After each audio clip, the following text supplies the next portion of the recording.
దేశపు మహారాణి, స్పెయిన్ దేశపు 4వ చార్లెస్ వైపు భార్య, ఆ అందమైన రాణి మేరియా లూయిజా. ఈమెకు 14వ ఏట 4వ చార్లెస్తో పెళ్లైంది. చార్లెస్ పేరుకే రాజు, కానీ బద్దకస్తుడు, చాలా నిదానస్తుడు. వాటికి తోడు ఆయన తెలివి కూడా అంతంత మాత్రమే.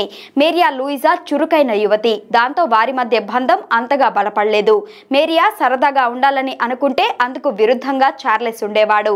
చార్లెస్ ఎప్పుడూ బద్దకస్తుడిగా ప్రవర్తించడంతో లూయిజాకు అతనిపై చులకన భావం పెరిగింది.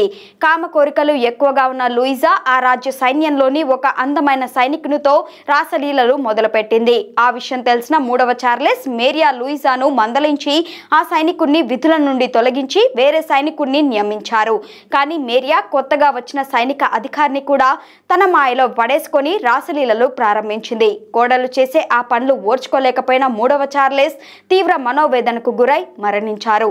ఇక ఆ తర్వాత 4వ చార్లెస్ రాజ్యాధికారంలోకి వచ్చారు.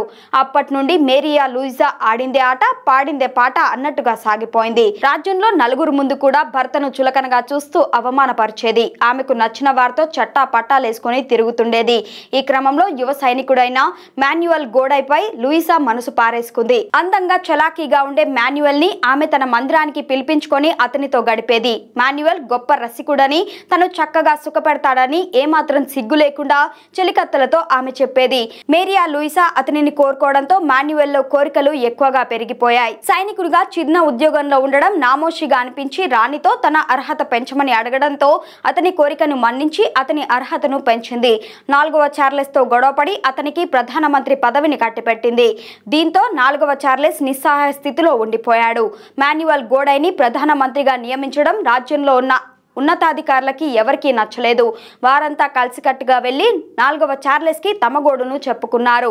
వారి బాధను విన్న రాజు తన అసమర్థతతో నేను సర్దుకుపోతున్నా కదా, మీరు కూడా సర్దుకుపోండి అని చెప్పారు. లూయిజా తన మందిరం పక్కనే ఉన్న భవనంలో అతని నివాసాన్ని ఏర్పాటు చేసింది. అప్పటి నుండి వారి రాసలీలకు అంతు లేకుండా పోయింది.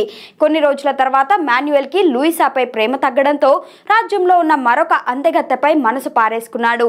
అది గమనించిన మేరియా తన బంధువు కూతురుతో మాన్యువల్ కి పెళ్లి చేసి తన గుప్పెట్లో పెట్టుకుంది. మారియా ఇటు భర్తతో అటు అక్రమంగా మొత్తం 12 మందికి జన్మనిచ్చింది.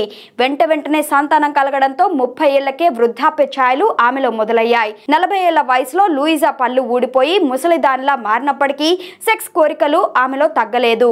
మాన్యువల్ గోడై ఒక్కడే కాకుండా ఆమెకు ఎంతో మందితో అక్రమ సంబంధాలుండేవి. 4వ చార్లెస్ అసమర్థత, మేరియా లూయిజా విచ్చలవిడితనం వలన స్పెయిన్ లో రాజ్యపాలన అతలాకుతలమైపోయింది. దాంతో విసిగిపోయిన ప్రజలు రాజ్యాన్ని ముట్టడించి రాజు రాణులతో పాటు మాన్యువల్ గోడైని కూడా దేశం నుండి తరిమేశారు. మేరియా లూయిజా కామ కోరికలు రాజ్యానికి చెడ్డ పేరును తేవడంతో పాటు ప్రజల చేత చీకొట్టే పరిస్థితిని తీసుకొచ్చింది. ఇక ఈ వీడియో కనుక మీకు నచ్చినట్లయితే లైక్ చేయండి, షేర్ చేయండి. మరిన్ని వీడియోస్ కోసం మా ఛానల్ని సబ్స్క్రైబ్ చేసుకోండి. ఆ పక్కనే ఉన్న గంట సింబల్ని ప్రెస్ చేయడం మాత్రం మర్చిపోవద్దు.